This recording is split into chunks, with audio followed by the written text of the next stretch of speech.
Después de hacer todo un ejercicio de reflexión acerca de la adolescencia y de la sexualidad alrededor de ella, es absolutamente necesario hablar de la anticoncepción. ¿Y por qué es importante hablar de la anticoncepción? ¿Qué está sucediendo en este momento con nuestras adolescentes? El 27% de la población mundial son jóvenes entre 10 y 24 años, es decir, adolescentes y adultos jóvenes. Las mujeres que están en este grupo de edad tienen una posibilidad 12% mayor que los hombres de morir por las infecciones de transmisión sexual y por el embarazo no deseado. Entonces estamos hablando de un flagelo muy importante para nuestros jóvenes y nuestros adolescentes. Y si no, miremos este video que nos sensibiliza hacia todos los problemas que está causando el que no haya disponibilidad de anticoncepción para nuestros adolescentes.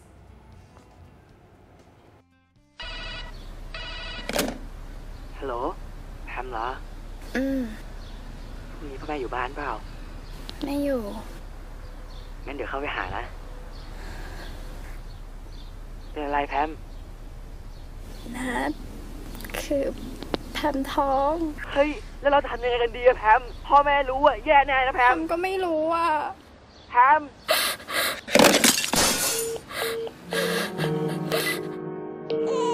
ชีวิตจริงไม่ใช่เรื่องเล่นๆ Stop Teen Mom หยุดการตั้งครรภ์ไม่พร้อมในวัยรุ่นกรมพัฒนาสังคมและสวัสดิการComo vimos, desafortunadamente la falta de anticoncepción en adolescentes está causando muertes absolutamente evitables.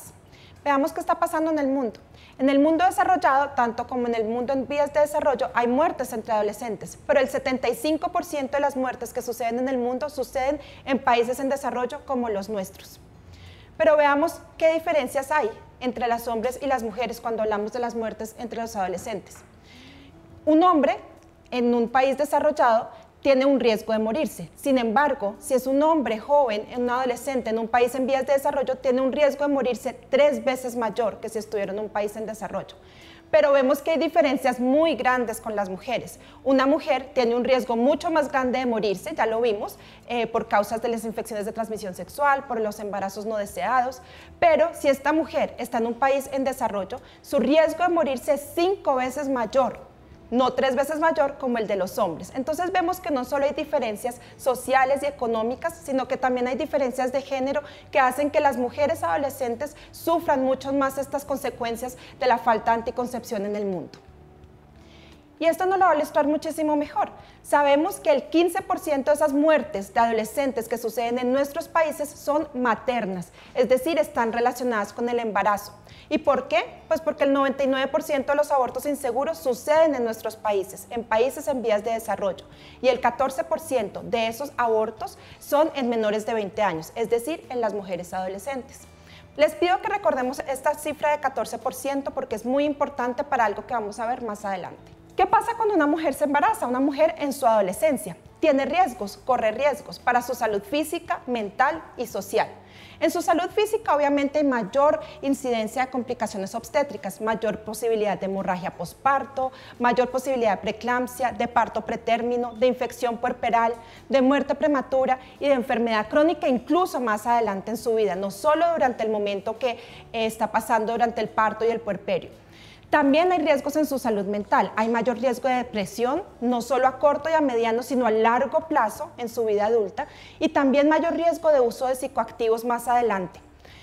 También en su salud social vemos unas implicaciones muy grandes para el resto de su vida, como por ejemplo un menor nivel de escolaridad. Las mujeres que asumen la maternidad en su adolescencia pueden probablemente seguir su escolaridad, pero en general tienen un riesgo de alcanzar niveles educativos mucho menores que sus contrapartes que no tuvieron hijos durante la adolescencia. También tienen menor estabilidad familiar y mayor riesgo de tener familias disfuncionales en un futuro. Obviamente también se relaciona con el desarrollo socioeconómico que esa mujer va a tener. Hay mayor riesgo de pobreza y mucha más desventaja social en comparación nuevamente con sus pares que no asumieron la maternidad. Entonces esto nos habla de todos esos riesgos que se asumen cuando una mujer decide ser madre en la adolescencia. Pero ¿qué pasa con las mujeres que tienen un embarazo y que no quieren correr estos riesgos? Tenemos que hacer algo, tiene que estar disponible la anticoncepción para nuestras adolescentes. Por eso en ESAR atendemos a adolescentes. Y como vemos acá, de todas las pacientes que atendimos, por ejemplo, en el año 2013, el 87% eran adultas. pero el 13% eran adolescentes entre los 10 y los 20 años. Fíjense cómo esto se relaciona muy de cerca con la cifra mundial de estimaciones de abortos inseguros entre mujeres en la edad adolescente.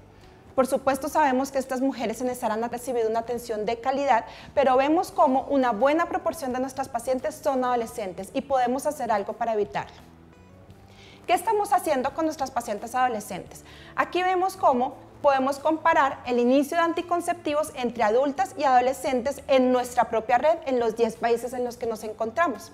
En el año 2013, las adultas se fueron de nuestros consultorios y de nuestras clínicas en un 30% sin ningún método anticonceptivo.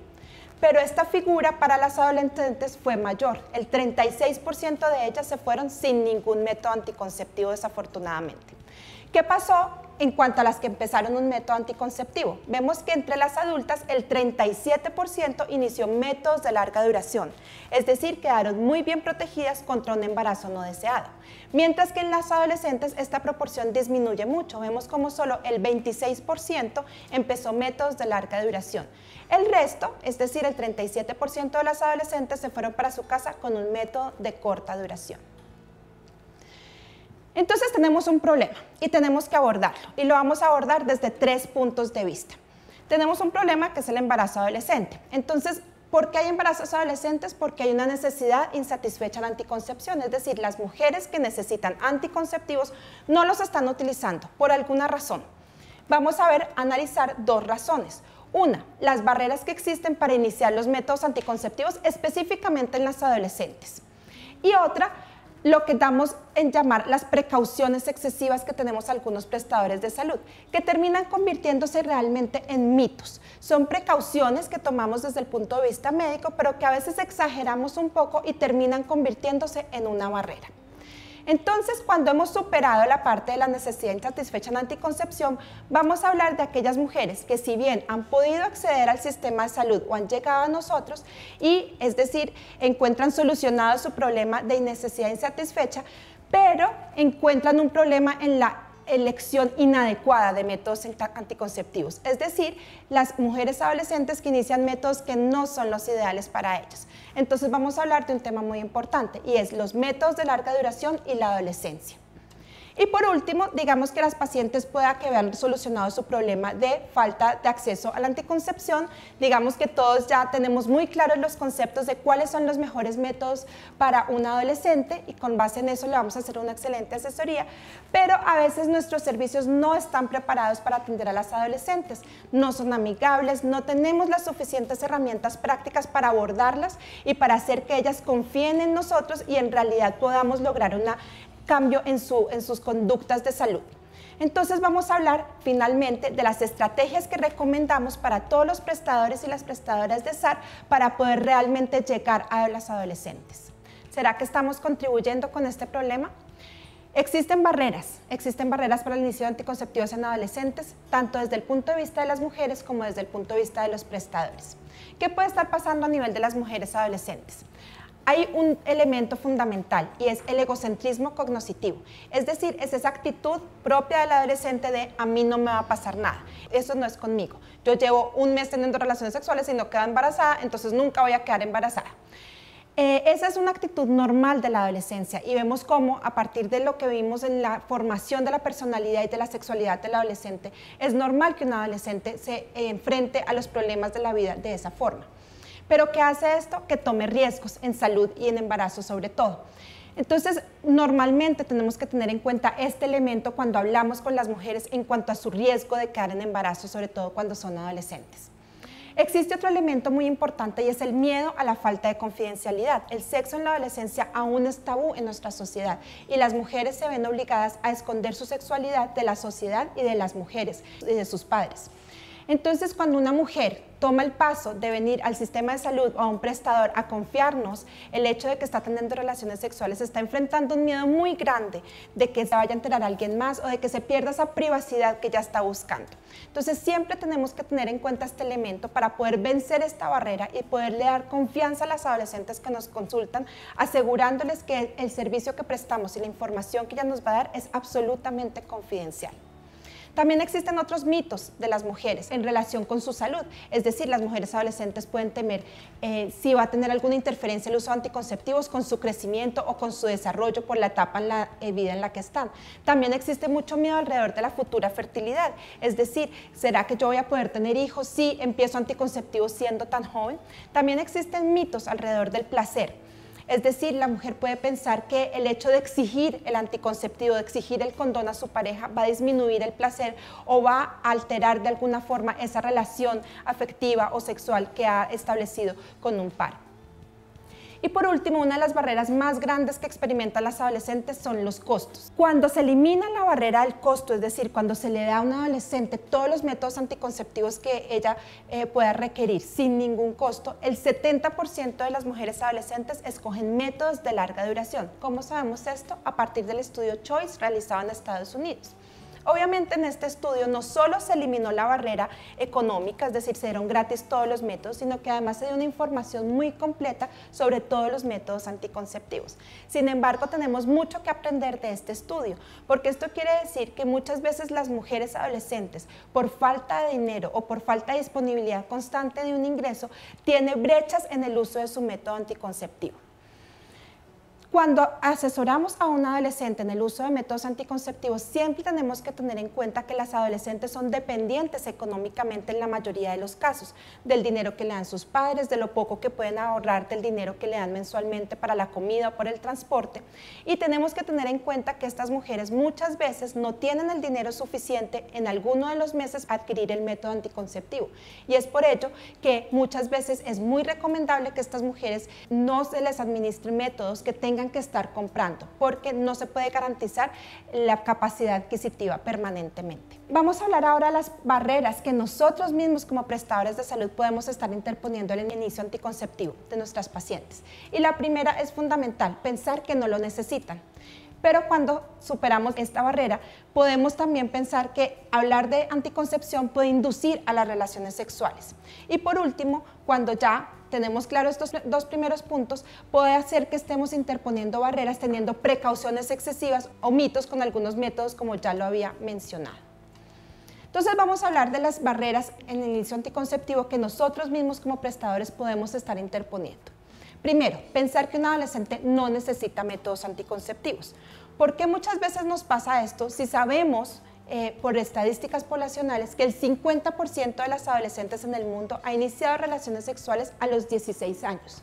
Eso quiere decir que la posibilidad de que una niña que yo tenga enfrente con 15, 16, 17 años haya empezado relaciones sexuales y necesite anticoncepción es de la mitad. Eso ya es suficiente para que nosotros tomemos conciencia del tema con todas nuestras pacientes. Una mujer adolescente tiene 2 veces más riesgo de embarazo no deseado que una mujer de 21 años o más. Por supuesto, no todos los embarazos en la adolescencia son no deseados o no planeados, pero la gran mayoría sí lo son. Esta figura cambia muchísimo al entrar a la adultez, es decir, más allá de los 21 años, porque muchas mujeres sí desean un embarazo en esta edad.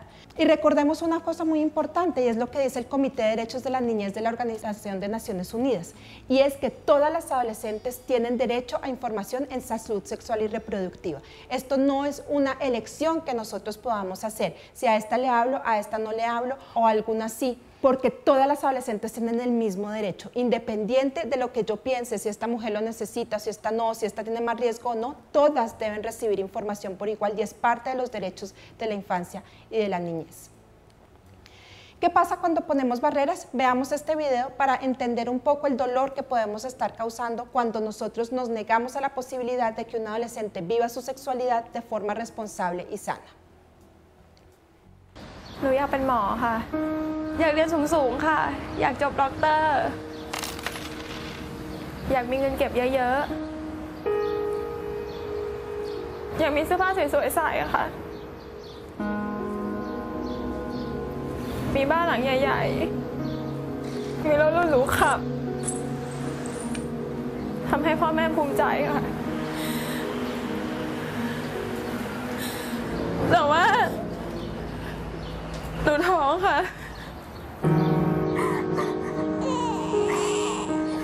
ชีวิตจริงไม่ใช่เรื่องเล่นๆ Stop Teen Mom หยุดการตั้งครรภ์ไม่พร้อมในวัยรุ่นกรมพัฒนาสังคมและสวัสดิการ ¿Qué podríamos concluir entonces de esta primera parte? Nosotros como prestadores debemos ser facilitadores y no una barrera para que las adolescentes accedan a la anticoncepción. Vamos a ver el segundo punto de la necesidad insatisfecha en anticoncepción, y son todas esas precauciones excesivas que tenemos con algunos métodos anticonceptivos y que terminan convirtiéndose en mitos desde nosotros mismos. Y esto tiene que ver con lo que pensamos. Atraviesa toda nuestra experiencia, nuestra opinión, nuestros sentimientos frente a la anticoncepción, y muchas veces en eso se refleja toda la actitud y las informaciones y el trato que damos al adolescente cuando estamos haciendo la asesoría anticonceptiva. Recordemos básicamente que la Organización Mundial de la Salud no impone ninguna restricción al uso de ningún método anticonceptivo con respecto a la edad de la mujer. Aquí lo podemos ver claramente. Recordemos que estos criterios de elegibilidad anticonceptiva son basados en la evidencia, y recordemos que la OMS nos dice que si estamos en categoría 1 o 2 se puede utilizar el método, y si estamos en categoría 3 o 4 no se debe utilizar el método. ¿Qué vemos en nuestros criterios de elegibilidad? Y recordemos nuestra rueda de criterios de elegibilidad que todos debemos tener. Miremos para la edad, las mujeres desde la menarquia hasta cuando cumplen los 18 años. ¿Pueden utilizar los métodos orales de solo progestágeno? Sí. ¿Pueden utilizar los hormonales combinados, es decir, la píldora, el inyectable mensual, el anillo o el parche? Sí. ¿Pueden utilizar el inyectable trimestral? Sí, lo pueden utilizar. ¿Pueden utilizar la T de cobre? Claro que sí la pueden utilizar. ¿Pueden utilizar el DIU hormonal o los implantes? Claro que sí los pueden utilizar, y aquí lo vemos claramente. Entonces, básicamente podríamos concluir esta parte en este lugar, pero es muy importante que tengamos las herramientas y los conceptos necesarios para poder sustentar estos conceptos que nos dice la OMS. Quiero compartirles un dato bastante preocupante, y es que el 50% de los pediatras favorecen la abstinencia como el mejor método anticonceptivo en adolescentes. No sé qué piensan ustedes, pero gracias a este método anticonceptivo muchas mujeres han quedado en embarazo, porque la sexualidad es una realidad en la adolescencia, y ya lo vimos anteriormente. Otro dato preocupante: menos del 25% de los pediatras ofrecería un dispositivo intrauterino a una de sus pacientes. Entonces tenemos una disociación muy grande entre lo que está pasando. El pediatra la ve toda su adolescencia, mientras es sana, mientras tiene enfermedades propias de la adolescencia, pero en el momento en que la mujer queda en embarazo, sale del panorama del pediatra y va al ginecólogo o a la ginecóloga o a su control prenatal. Y el pediatra se queda con la información de la adolescencia y de la niñez de esta mujer, y no ha tomado conciencia de lo importante y de lo frecuente que es el embarazo no deseado entre sus pacientes. Último dato preocupante: menos del 65% de los residentes de ginecología de último año recomendarían un dispositivo de rutina a un adolescente. Y estamos hablando acá de residentes, es decir, personas que están iniciando su formación y su carrera, es decir, personas que deberían estar absolutamente actualizadas. Entonces vamos a ver cómo podemos luchar contra estos datos preocupantes para convertirlos en datos positivos en un futuro. Entonces vamos a empezar método por método. El dispositivo, primero que todo. El dispositivo es seguro en adolescentes, no aumenta el riesgo de infertilidad de las adolescentes, se puede insertar con facilidad en la mayoría de ellas y en las mujeres nulíparas, su expulsión no es más común en las mujeres adolescentes, y además con una adecuada asesoría se pueden abordar los temores de las adolescentes, como por ejemplo la interferencia con la actividad sexual o la fertilidad futura. Entonces vamos a ver cada uno de estos puntos. La seguridad del dispositivo en las adolescentes. Un dispositivo no aumenta el riesgo de enfermedad pélvica inflamatoria luego del periodo de postinserción inmediato. Es decir, recién puesto el dispositivo, por el ascenso de gérmenes de la vagina a la cavidad uterina y pélvica, sí hay un riesgo mayor de infección pélvica inflamatoria. Sin embargo, este riesgo es propio de la inserción, no es un riesgo que permanezca en el tiempo, y solo lo observamos durante los primeros 20 días. De ahí para adelante y durante los años que la mujer utilice el dispositivo, tiene exactamente el mismo riesgo de adquirir una infección de transmisión sexual o una enfermedad pélvica inflamatoria que una mujer que no está utilizando el dispositivo. Incluso las mujeres que tienen una infección por clamidia o por gonococo en el momento en que les es insertado un dispositivo, tienen un riesgo de enfermedad pélvica inflamatoria, por supuesto, pero no es absoluto ni es muy alto, es simplemente un poco más alto que el de las mujeres que no tenían ninguna infección. Con esto no quiero decir que entonces podemos poner el dispositivo a una mujer que tiene una cervicitis por conococo o clamidia, por supuesto que no. Lo que quiero decir es que el riesgo de enfermedad pélvica inflamatoria ha sido sobrevalorado y ha sido exagerado por algunos estudios con metodologías erróneas. Si una mujer adolescente adquiere una enfermedad pélvica inflamatoria mientras está utilizando el dispositivo, tenemos que tener la claridad de que no es necesario retirarle el dispositivo. Una vez se ha tratado la infección, esta mujer tiene la misma posibilidad de recuperación que una mujer que no tiene el dispositivo y no tiene mayor tiempo de recuperación o mayor secuela de dolor pélvico o de inflamación que una mujer que se le quita el dispositivo. Esto es muy importante porque la adolescencia sí es un periodo de riesgo para la enfermedad pélvica inflamatoria. Sin embargo, recordemos que este riesgo no se ve empeorado por el uso del dispositivo. Siguiendo con la seguridad en cuanto al dispositivo y la adolescencia, recordemos que el Mirena, es decir, el dispositivo con levonorgestrel, disminuye el riesgo de enfermedad pélvica inflamatoria y a veces olvidamos estos beneficios que nos ofrecen los métodos anticonceptivos.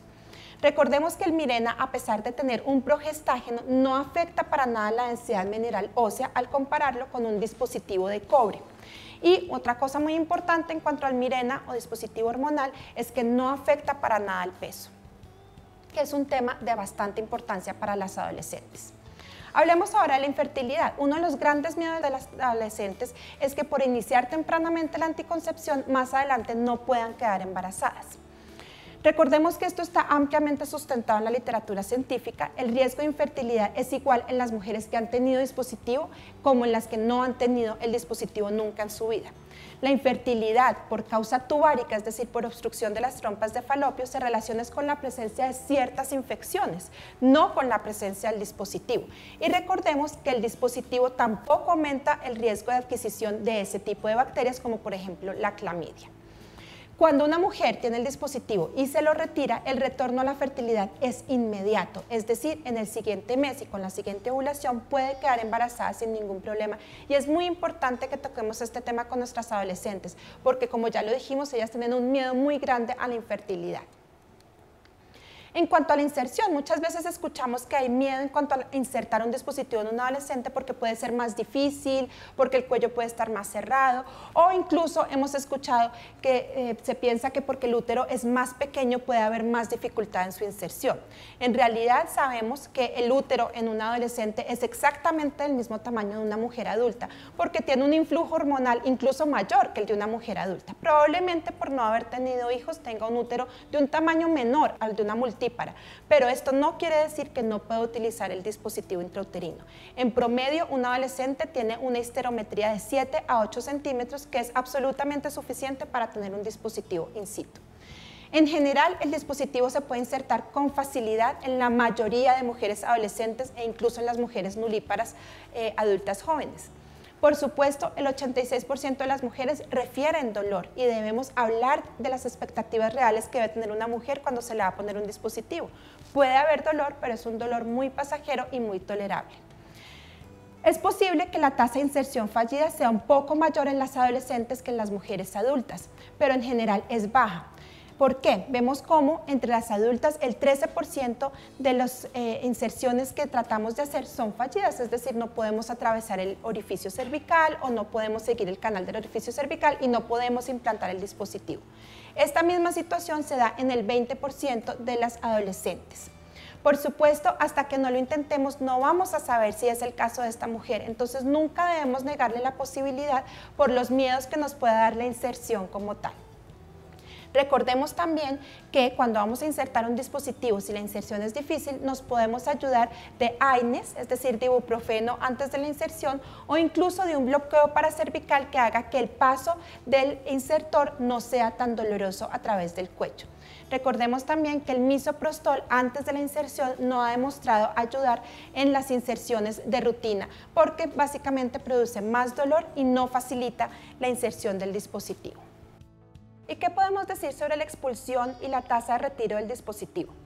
Tanto las adolescentes como las adultas tienen un pequeño riesgo de expulsión, pero este es exactamente el mismo entre los dos grupos y es más o menos del 6%. Sí es cierto que las adolescentes pueden tener más incidencia de retiro por dismenorrea. De todas las mujeres que terminan retirándose el dispositivo, el 25% entre las adultas lo hacen por síntomas como la dismenorrea. En cambio, entre las adolescentes, hasta un 38% de las que se lo retiran lo hacen por la dismenorrea. Esto quiere decir que es más frecuente que las mujeres adolescentes tengan quejas por dismenorrea cuando utilizan el dispositivo. Aquí es clave la asesoría que hagamos y el manejo con antiinflamatorios y el apoyo y acompañamiento que le podamos hacer a la adolescente usuaria del dispositivo. Recordemos que el hecho de haber expulsado una vez el dispositivo no contraindica volverlo a poner. ¿Por qué? Si bien existe un riesgo aumentado de volverlo a expulsar, la gran mayoría no lo van a volver a expulsar. Aquí vemos como solo el 14% vuelve y expulsa el dispositivo. Quiere decir que el 86% de las mujeres se les había podido dar la oportunidad de volver a intentar y seguramente no lo van a volver a expulsar. Entonces recordemos esto cuando tengamos el caso de un adolescente que presenta una expulsión. Otro dato preocupante, muchos profesionales piensan que solo las adolescentes maduras, responsables, confiables y monógamas son candidatas para un dispositivo. Creo que todos estamos de acuerdo en que es muy difícil que estas características estén presentes en la adolescencia, básicamente porque son incompatibles con ese proceso de búsqueda de la identidad característico de la adolescencia. Por lo tanto, es preocupante que muchos profesionales de la salud piensen que solo estas mujeres adolescentes son candidatas para el dispositivo.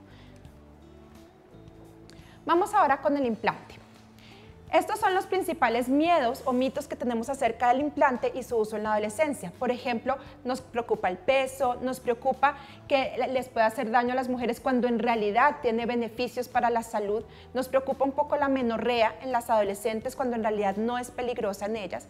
Nos preocupa los problemas de mineralización ósea y que aumente el riesgo de fractura y ya vamos a hablar de eso. Y nos preocupa el acné, que por supuesto es una condición muy frecuente en la adolescencia y que se ha visto asociada en cierta medida con el uso del implante, pero ya vamos a ver las cifras. En cuanto al peso, recordemos que el implante es de los métodos que menos se descontinúa, tanto en las adolescentes como en las adultas. De hecho, solo 2.5% de las mujeres adolescentes que iniciaron el implante se lo retiraron por un supuesto aumento de peso. ¿Por qué digo supuesto? Porque como vamos a ver más adelante, muchas de estas mujeres en los estudios fueron pesadas antes y después del uso del implante y a pesar de que ellas sintieron que habían aumentado de peso, en realidad el peso permaneció invariable. En el estudio CHOICE que ya habíamos mencionado, se observó que no hubo un aumento significativo en comparación con los métodos no hormonales, es decir, compararon a las mujeres que utilizaron el implante con las mujeres que utilizaron el dispositivo hormonal, con las mujeres que utilizaron la T de cobre, que no se espera que tenga ningún efecto sobre el peso porque no tiene ningún compuesto hormonal. Y aquí vemos claramente cómo, si bien todas aumentaron o disminuyeron de peso en cierta medida, vemos cómo las que utilizaron el implante pudieron aumentar o disminuir también 16 kilos, las que tuvieron el dispositivo T de cobre también pudieron aumentar o disminuir de peso. Sin embargo, la relación fue muy variable entre los métodos y no estuvo directamente relacionada con el uso del implante. ¿Qué quiere decir esto? Que el peso varía naturalmente en las personas, pero que el implante no es el causante ni del aumento ni de la disminución del peso que se observa en estas pacientes. Estos estudios o este análisis fue ajustado por edad y por raza, es decir, no hay una diferencia entre adultas y adolescentes o entre mujeres de diferentes razas que utilizaron el dispositivo. Pero pensemos también en que el implante tiene beneficios para la salud de las mujeres. Muchas veces nos preguntan si es seguro ponerle un implante a una mujer, si puede pasar algo malo, o ellas mismas nos preguntan qué riesgos corro o cuál es el menos malo para mí. Pues resulta que el implante también tiene beneficios para la salud de las mujeres adolescentes. Les aumenta la hemoglobina porque disminuye en gran medida el sangrado, tanto la cantidad como la frecuencia. Y también, en general, experimentan una disminución de la dismenorrea y disminución del dolor pélvico que pueden tener, ya sea por los cambios hormonales cíclicos o por procesos endometriósicos que puedan estar teniendo o desarrollando en su adolescencia y que se ven bastante beneficiados por el uso del implante. En cuanto al acné, esta es una preocupación muy especial con las adolescentes. Fíjense que la mayoría de mujeres no tuvieron mucho cambio en cuanto al acné. ¿Por qué? Si miramos las mujeres antes y después de utilizarlo, vemos que antes de utilizarlo, 24% de las mujeres ya tenían acné. Y al final, es decir, cuando ya cumplieron su uso del implante, solo el 21% tenía acné. Es decir, es casi parecido e incluso es un poquito menor después de haber utilizado el implante. Vamos a ver cómo son estos movimientos.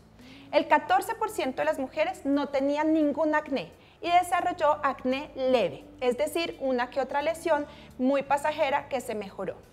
El 10% de las que tenían acné les empeoró el acné y este es el grupo de preocupación. Es posible que a algunas mujeres que ya tienen acné se les empeore, pero siempre debemos recordar dar esta información. 59% de las mujeres que tenían acné les mejoró o desapareció con el uso del implante. Lo más importante de todas estas cifras es pensar qué pasó con estas mujeres o qué acción tuvo el acné sobre el uso del implante. Y cuando vamos a ver las razones por las que se lo retiraron las mujeres, que se lo retiraron, que ya sabemos que son pocas, solo el 1% lo descontinuaron por acné. Esto quiere decir que no es una preocupación y no causa una gran molestia a las mujeres cuando lo están utilizando. Un tema muy importante con el implante son los cambios menstruales que se pueden experimentar al utilizarlo. Estos cambios no son diferentes en las adolescentes, son exactamente los mismos que experimentan las adultas. Recordemos que hasta un tercio de las pacientes va a tener sangrado infrecuente, es decir, van a tener menstruaciones de vez en cuando, no mensuales, y que hasta un 21% de las pacientes, es decir, una de cada 5, va a estar en total amenorrea, es decir, no va a menstruar durante el tiempo que utilice el implante. Sangrado prolongado sí puede ser un problema, es decir, manchado o sangrado menstrual durante más de 5 o 7 días al mes, o sangrado frecuente en el 6% de las pacientes también puede ser un problema. Obviamente esto va mejorando con el uso y por lo general todas se convierten en sangrado infrecuente o escaso. Lo importante de todo este panorama de los cambios menstruales es que recordemos y que aseguremos a las pacientes y les demos la tranquilidad de que los cambios en la menstruación no son peligrosos para su salud. Recordemos también que aquí la clave es la asesoría. Si nosotros les informamos y las tranquilizamos en cuanto a los cambios en la menstruación, lo más probable es que ellas no vengan al mes, a los 2, a los 3 meses a retirarse su dispositivo, sino que entiendan que esto es parte de los cambios que van a experimentar y que además es una especie de negociación en la que hay unos cambios que no les causan daño, pero hay unos beneficios grandísimos en cuanto a la eficacia anticonceptiva. Recordemos que existen tratamientos para los cambios menstruales molestos, es decir, cuando hay más sangrado del normal, o sea, cuando hay sangrado frecuente o sangrado abundante o sangrado prolongado. Podemos empezar por dar AINES, antiinflamatorios no esteroideos, como el ibuprofeno y el ácido mefenámico. Cuando estos no funcionan, podemos seguir con los antifibrinolíticos como el ácido tranexámico en una dosis de 500 miligramos cada 8 o 12 horas por 5 días. Y cuando este no funciona, podemos avanzar a los inhibidores de matriz de metaloproteinasas como la doxiciclina, que podemos administrar en dosis de 100 miligramos cada 12 horas durante 5 días. Cuando estas medidas iniciales no han dado efecto, obviamente hay más alternativas. Están las alternativas hormonales, como darles unos 3 ciclos de anovulatorios combinados en un esquema de 21/7, es decir, los anticonceptivos orales tradicionales, o incluso el parche de estradiol, que puede ser una opción. Por último, cuando nada de esto ha funcionado, existen unas últimas opciones como los moduladores hormonales, como la mifepristona en dosis de 50 miligramos, una dosis única, o el tamoxifeno, 10 miligramos cada 12 horas durante 10 días. La gran mayoría de mujeres sienten mejoría con estos tratamientos, pero recordemos que lo más importante es la asesoría que le demos a cada una de nuestras mujeres con estos problemas. También existen preocupaciones ocasionalmente con el implante y la salud ósea. Por ser un método que no tiene estrógenos, que solo tiene progestágenos, hay preocupaciones en cuanto a la disminución de la densidad mineral ósea. Y es cierto que puede disminuir temporalmente. Una vez se retira el dispositivo, se recupera totalmente la densidad mineral ósea. Y más importante aún, ninguno de estos hallazgos se ha traducido en un significado clínico, es decir, las mujeres que ven una disminución en su densidad mineral ósea no tienen un mayor riesgo de fractura, y esto lo han demostrado estudios poblacionales. Como les dije, se recupera después de su uso. También sucede una desmineralización y mucho más importante y permanente en el posparto y en la lactancia, y debemos pensar en que muchas de las mujeres que no utilizan métodos eficaces durante su adolescencia terminan siendo madres adolescentes y están expuestas a esta desmineralización que es mucho más importante. Y recordemos que ya suficientes estudios nos dicen que se puede utilizar el implante incluso en mujeres muy jóvenes que no han llegado a su densidad ósea máxima, porque incluso utilizando el implante van a alcanzar su densidad mineral ósea más adelante en su vida adulta. Y vamos a pasar a la Depo-Provera. Ya vimos los métodos de larga duración, el dispositivo, el implante, y ahora vamos a ver la inyección trimestral. Recordemos que la inyección trimestral tiene preocupaciones en cuanto a las adolescentes, en cuanto a la salud ósea, también, como ya lo hablamos con el implante, y en cuanto a la ganancia de peso. ¿Qué nos dicen los estudios sobre la salud ósea? También se ha demostrado que hay una disminución temporal de la densidad mineral ósea, pero que en los adolescentes no afecta al pico final y que tampoco aumenta el riesgo de osteoporosis en la menopausia, es decir, las mujeres en menopausia que en su adolescencia utilizaron la inyección trimestral no tienen mayor riesgo ni de osteoporosis ni de fractura. Desafortunadamente a veces pensamos que la dieta puede ayudar a evitar esa pérdida de calcio en los huesos, pero se han demostrado en los estudios que la dieta no influye en estos cambios. Pero en realidad esto no es importante, porque cuando vamos a ver si estas mujeres realmente tienen un mayor riesgo de fractura, pues no lo tienen. Existen estudios que demuestran que las mujeres que utilizan Depo-Provera en algún momento de su vida tuvieron más riesgo de fractura. Pero ¿qué pasó cuando se hizo un análisis juicioso de esos estudios? Se dieron cuenta que las mujeres tenían riesgo de fractura desde antes de haber utilizado la Depo-Provera. ¿Qué nos dice esto? Que no hay un efecto de causa-efecto, es decir, la Depo-Provera no fue la causante de esas fracturas. Esto es interesante y es un ejemplo muy bonito de cómo debemos abordar la evidencia científica y por eso los invito a recordar nuestro documento sobre Depo-Provera y salud ósea, donde encuentran una amplia explicación de este fenómeno y lo podemos encontrar en nuestra plataforma de e-learning para la consulta cuando lo deseemos. Segunda preocupación con el inyectable trimestral, el peso. Esta es una preocupación muy frecuente entre las adolescentes, pero veamos este estudio. En un estudio en el que compararon adolescentes, unas usuarias del inyectable trimestral y otras no, compararon la ganancia de peso durante 18 meses. Las mujeres que estaban recibiendo la Depo-Provera aumentaron en promedio 4 kilos y las mujeres que no estaban utilizando la Depo-Provera subieron en promedio 3.1 kilos. ¿Qué nos dice esto? Que normalmente durante la adolescencia se va ganando peso porque es un proceso normal de crecimiento y que no necesariamente la Depo-Provera causa ese aumento de peso porque vemos que la ganancia fue casi exactamente igual entre los dos grupos. Que sí se observó que hay un subgrupo de mujeres de más o menos el 10% que sí suben de peso significativamente. ¿Cuáles son estas mujeres? Las mujeres que tenían sobrepeso previamente o las mujeres que en los primeros 3 meses aumentan mucho de peso. ¿Qué tenemos que hacer con la mujer que en los primeros 3 meses nos aumentan de peso? La tendencia es a seguir subiendo. Entonces debemos cambiar de método porque este subgrupo de mujeres sí es el que realmente tiene una ganancia sostenida de peso durante los años de uso de Depo-Provera. Por último vamos a ver los anticonceptivos hormonales combinados. O sea, el inyectable mensual, el parche, el anillo vaginal y las píldoras combinadas. Primera preocupación con los hormonales combinados, el riesgo de trombosis. El riesgo de trombosis en la población general es muy bajo entre las mujeres en edad fértil. Es más o menos de 1 por cada 10.000 mujeres por año. Todos conocemos el aumento del riesgo de trombosis por el uso de hormonales combinados, en general por el uso del estrógeno que viene con los hormonales combinados. Todos sabemos que este riesgo aumenta con el uso de estos anticonceptivos, sin embargo aumenta en una medida tan pequeña que su beneficio se ve balanceado por este riesgo. Este riesgo se debe hablar con las pacientes, pero no debe prevenir su uso en las pacientes. De hecho, a menos que haya un antecedente de trombosis o que haya un estado de hipercoagulabilidad, nunca se deben contraindicar los anticonceptivos hormonales combinados para las mujeres que tienen bajo riesgo de trombosis.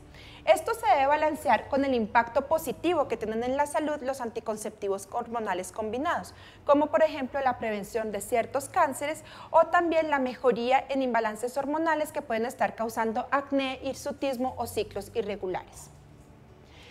Está totalmente comprobado que el uso de anticonceptivos hormonales combinados no causa cambios en la densidad mineral ósea. Y en cuanto al peso, también se ha demostrado que no hay diferencias en el peso en las mujeres menores de 18 años. Hay un metaanálisis con 22 artículos que estudia especialmente mujeres adolescentes, y en este artículo es donde yo les comentaba que muchas mujeres refieren que han aumentado de peso, pero cuando van a hacer el control del peso realmente no hay un aumento del peso y tampoco hay una diferencia en la composición corporal, es decir, no hay un aumento ni del agua ni de la grasa corporal.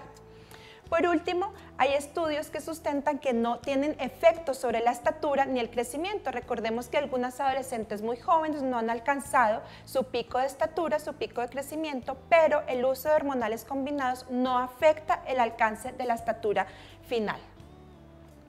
¿Qué podemos concluir de esta segunda parte?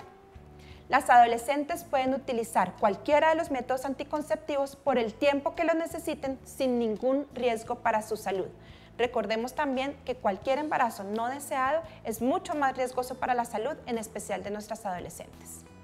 Vamos ahora a la tercera parte. En la tercera parte queremos explorar por qué algunas adolescentes utilizan los métodos que no son los ideales para ellas. Entonces vamos a hablar de cuáles sí son los ideales. Los métodos de larga duración definitivamente son los ideales para las adolescentes.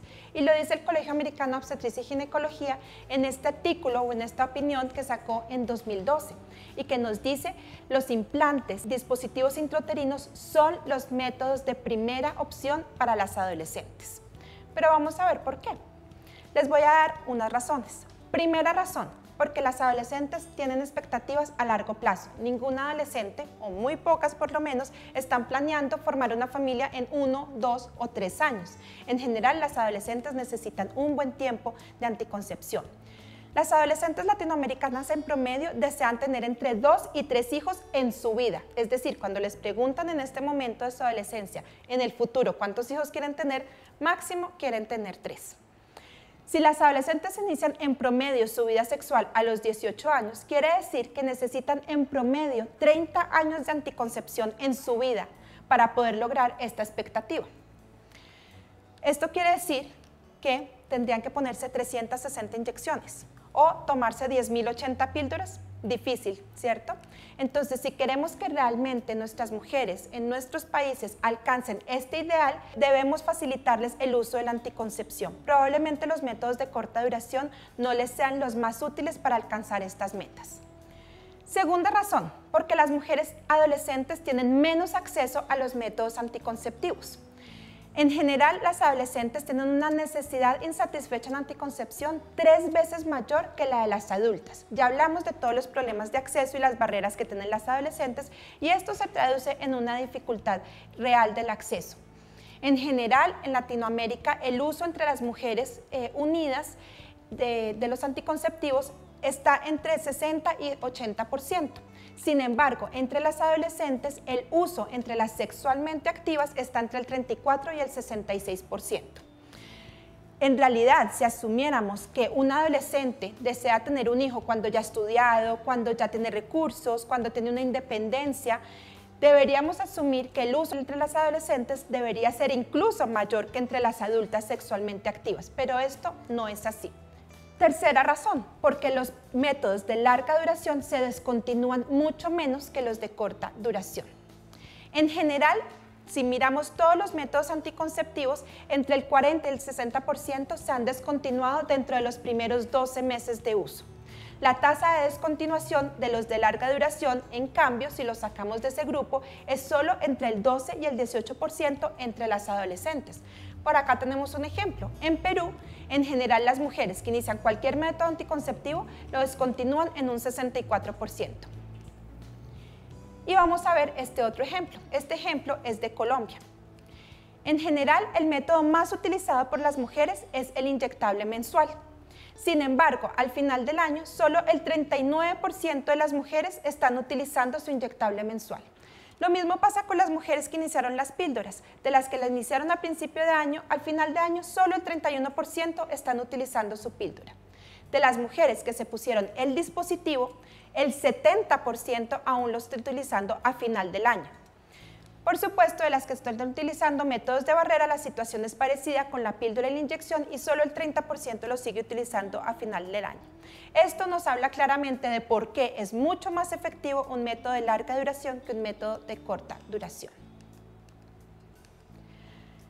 Esto también nos lo muestra el estudio Choice en Estados Unidos, cuando comparamos cómo fue la continuación de los métodos anticonceptivos según el grupo de edad, vemos grandes diferencias. Las mujeres entre 14 a 19 años, cuando iniciaban un método de larga duración, lo continuaban durante todo el año en un 81%.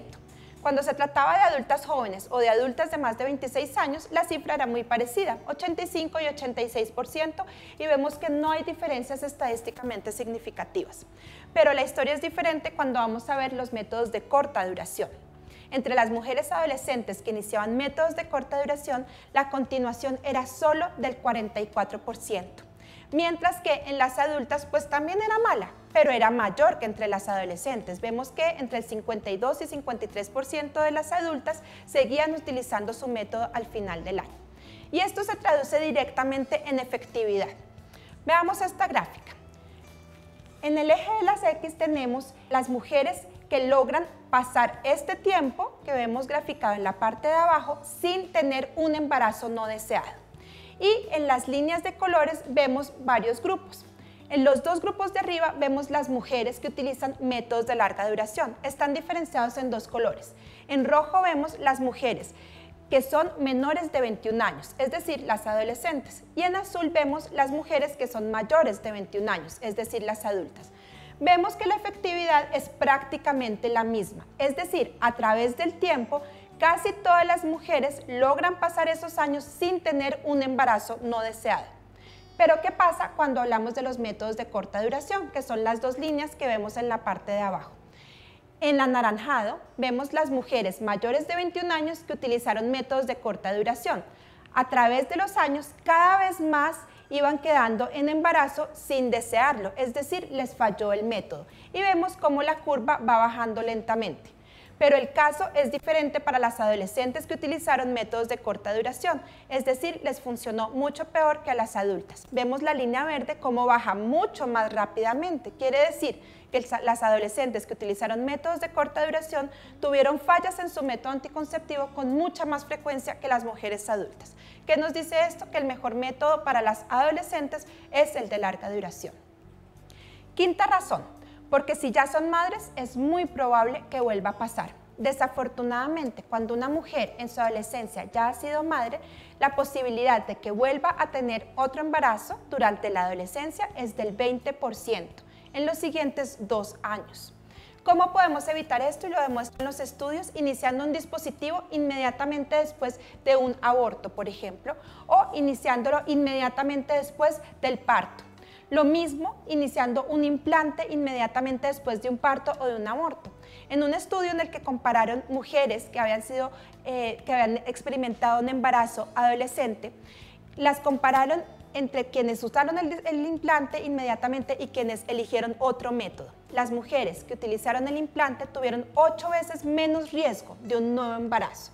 Es decir, cuando miraron durante los 2 años siguientes que las mujeres que habían elegido el implante, solo 2,6% tenían nuevamente un embarazo, mientras que las que no lo utilizaron, casi el 19% volvieron a tener un embarazo no deseado. Sexta razón, porque los métodos de larga duración son los únicos que han demostrado disminuir el embarazo adolescentes como una política de salud pública. Y recordemos nuevamente el estudio Choice que nos dejó tantas enseñanzas. En Estados Unidos, en general, entre las adolescentes, por cada 1000 adolescentes, 34 de ellas han estado embarazadas o están embarazadas en un momento dado. En la ciudad de San Luis, donde se hizo el estudio Choice, durante los años en los que se hizo el estudio Choice, esta tasa de embarazo adolescente bajó de 34 por 1000, que era la tasa nacional, a 6 por cada 1000 adolescentes. Creo que pocas intervenciones en sexualidad o en salud han logrado disminuir dramáticamente el embarazo adolescente como lo logró esta estrategia, que lo único que hizo fue aumentar el uso de métodos de larga duración entre las adolescentes. ¿Qué podemos concluir de esta tercera parte? Los métodos que mejor funcionan y que más benefician a un adolescente definitivamente son los de larga duración.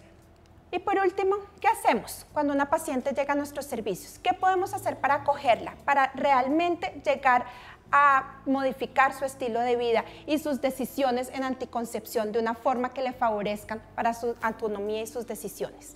Entonces vamos a revisar unas estrategias y unas recomendaciones que hacemos desde la Fundación ESAR para que todos las adoptemos para lograr mejores resultados con nuestras pacientes adolescentes. Todas estas recomendaciones se han derivado de este artículo que es muy interesante, que fue publicado en el año 2012. En este artículo se hizo una revisión sistemática de todas las intervenciones que se han hecho, tanto sociales como en salud, como clínicas, para mejorar el uso y el inicio anticonceptivo en las mujeres adolescentes y básicamente para mejorar nuestras habilidades en asesoría anticonceptiva. Primero, nos enumeran unas recomendaciones para los servicios para que tengamos en cuenta. Primero, debemos sensibilizar a todos los prestadores. Eso es lo que estamos haciendo en este momento, sensibilizándonos a esta problemática. Pero cuando también tenemos personas que trabajan con nosotros en nuestros servicios y nuestros consultorios, debemos sensibilizarlos a la problemática del embarazo adolescente. Segundo, tenemos que tener horarios apropiados para adolescentes. Recordemos que el adolescente estudia y el adolescente debe llegar a su casa a una hora determinada. Es decir, debemos establecer cuál es la mejor hora en la que podemos atender a las adolescentes para que sea conveniente y sea confidencial para ellas. No debemos exigir exámenes pélvicos, es decir, tactos vaginales, ni realización de Papa Nicolau a las mujeres adolescentes. ¿Por qué? Solo el dispositivo requiere de un examen pélvico previo. El resto de anticonceptivos no requiere de ningún examen genital. Esto se puede convertir en una barrera. Cuando una mujer adolescente sabe que si acude a nosotros para un método anticonceptivo va a tener que tener un examen ginecológico, probablemente prefiera no venir donde nosotros y no utilizar nada o acudir donde una persona que probablemente no la asesore de manera adecuada. Recordemos que en este momento la recomendación para iniciar el tamizaje para cáncer de cérvix con Papa Nicolau es iniciar a los 21 años. Por lo tanto, no tiene sentido que exijamos a las adolescentes que tengan un Papa Nicolau antes de esta edad. Otra recomendación muy importante es que nos entrenemos en la inserción del implante y del dispositivo. En la medida en que tengamos la confianza suficiente para ponerlos, los vamos a ofrecer con más tranquilidad y van a ser una opción real para nuestras pacientes. Utilicemos estrategias de comunicación eficaces con nuestras adolescentes. La comunicación con la adulta no es igual que con la adolescente, ya lo vimos previamente en la parte de sexualidad, pero cuando estemos hablando de métodos anticonceptivos, utilicemos un lenguaje simple, no utilicemos términos técnicos porque las adolescentes no nos van a entender. Utilicemos también medios modernos de comunicación, utilicemos los mensajes de texto, el email para mantener el contacto con nuestras pacientes y ofrezcamos un medio de contacto para que cuando ellas tengan una eventualidad, ellas puedan contactarnos fácilmente sin necesidad de acudir a sus padres o a un adulto, lo que puede ponerlas en evidencia y hacer que ellas se sientan menos tranquilas a la hora de consultar. Utilicemos afiches, publicidad y folletos en nuestros consultorios. No olvidemos la campaña El control de tu vida va por dentro, que es una campaña con colores muy atractivos y una campaña que está especialmente dirigida a las mujeres jóvenes. Y evitemos la sobrecarga de información. Cuando le decimos mucha información a las adolescentes, difícilmente vamos a poder captar su atención y rápidamente vamos a perder el objetivo de la asesoría. Nos recomiendan también que seamos amigables y relajados, pero profesionales. No podemos pretender llegar a un adolescente hablando exactamente su mismo idioma porque ella sabe perfectamente que somos adultos y adultas y que cuando estamos bajando a su nivel no lo estamos haciendo genuinamente. ¿Qué quiere decir esto? Que debemos ser abiertos, debemos demostrar confianza, debemos estar muy atentos de no juzgar nunca sus actitudes y ser tranquilos, pero siempre guardando la profesionalidad. Si no, no vamos a inspirar confianza en el adolescente. Recordemos que el adolescente tiene una actitud retadora que en todo momento está tratando de mover sus límites. Por lo tanto, como profesionales debemos reconocer esto. Debemos asegurarnos de la consistencia entre los miembros de nuestro equipo, es decir, yo como prestadora tengo que estar segura de que mi auxiliar o mi orientadora o las personas que me colaboran entienden todos los conceptos asociados a la anticoncepción en adolescencia, para que no haya mensajes encontrados. Para la adolescente es muy difícil manejar informaciones cruzadas para poder tomar una decisión, porque de hecho se encuentra en una etapa confusa en la que informaciones cruzadas pueden crear aún más confusión. Y por último, utilicemos los 12 principios para la adecuada asesoría para los adolescentes. Vamos a verlos. Primer principio, proyectemos como prestadores las tres características claves: experticia, confiabilidad y accesibilidad. El adolescente debe sentirse tranquilos en el sentido en que se note que nosotros sabemos lo que estamos haciendo y tenemos experiencia. También debe sentirse tranquilo en cuanto a la confianza que nosotros le estamos dando y a la accesibilidad, es decir, tenemos que estar abiertos a lo que ellos nos cuenten. Ya vimos previamente cómo existen prácticas sexuales que tenemos que estar dispuestos a escuchar cuando los adolescentes nos están compartiendo sus inquietudes. Segundo, recomendación. Aclaremos siempre la confidencialidad y discutamos el rol de los padres. Recordemos que el secreto médico nos obliga a guardar estricta confidencialidad sobre todo lo que nos digan los adolescentes. El problema es que no siempre ellos saben que esto es así y se pueden sentir intranquilos. Siempre debemos aclarar esto. Recordémosles que los padres, si bien tienen un rol de guía, y de asesoramiento para sus hijos, no necesariamente tienen que estar involucrados. Muchas veces esto se convierte en una barrera para que los adolescentes consulten.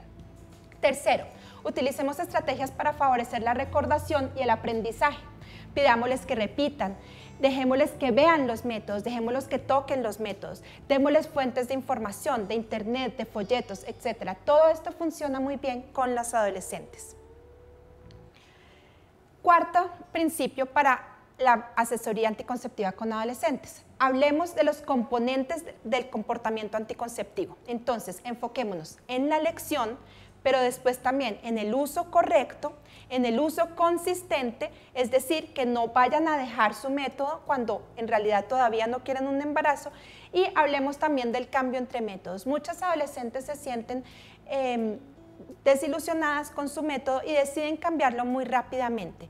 Hablemos con ellas sobre los cambios. Deben acudir a nosotros para un cambio y no simplemente dejar su método pensando que ya ningún método anticonceptivo les va a servir. Quinto principio, simplifiquemos la elección, hagámoslo fácil para ellas. Descartemos lo que no son apropiados para ellas según los criterios de salud, de estilo de vida y de capacidad económica y démosle prioridad en la información a aquellos métodos que son los más efectivos y los más adecuados para la paciente que tenemos enfrente. Sobre todo no olvidemos hablarles de las ventajas de los métodos de larga duración.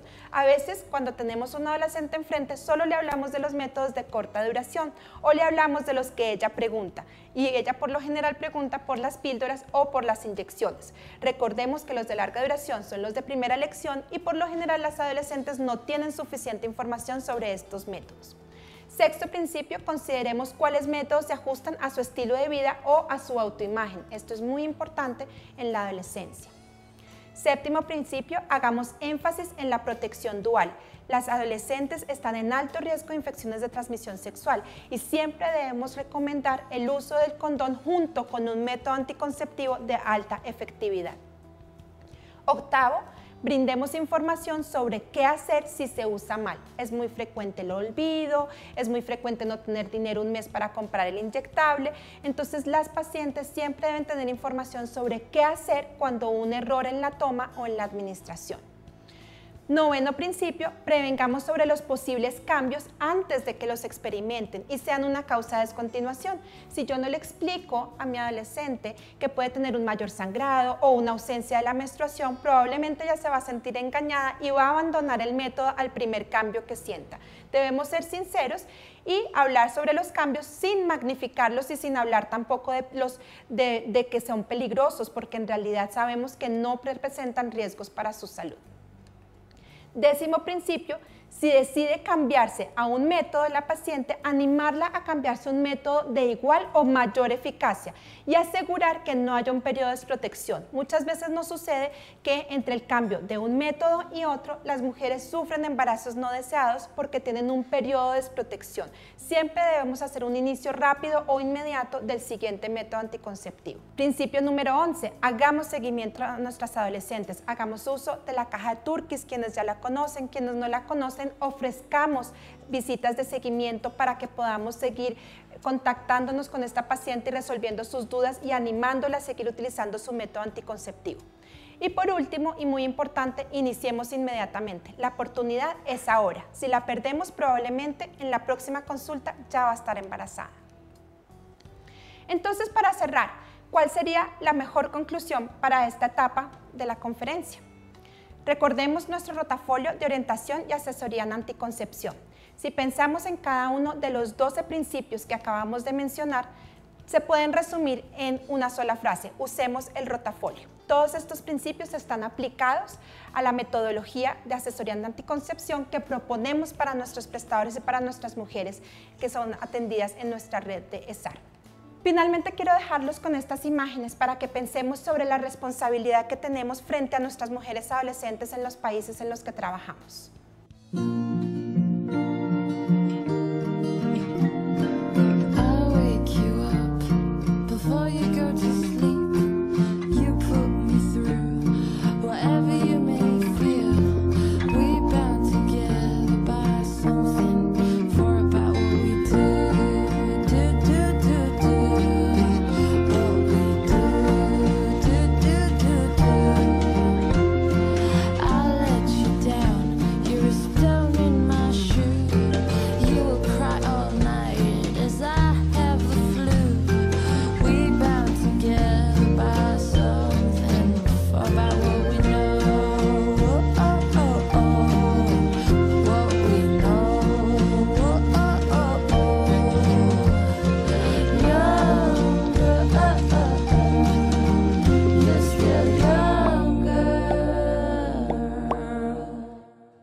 Recordemos que su derecho es nuestra responsabilidad.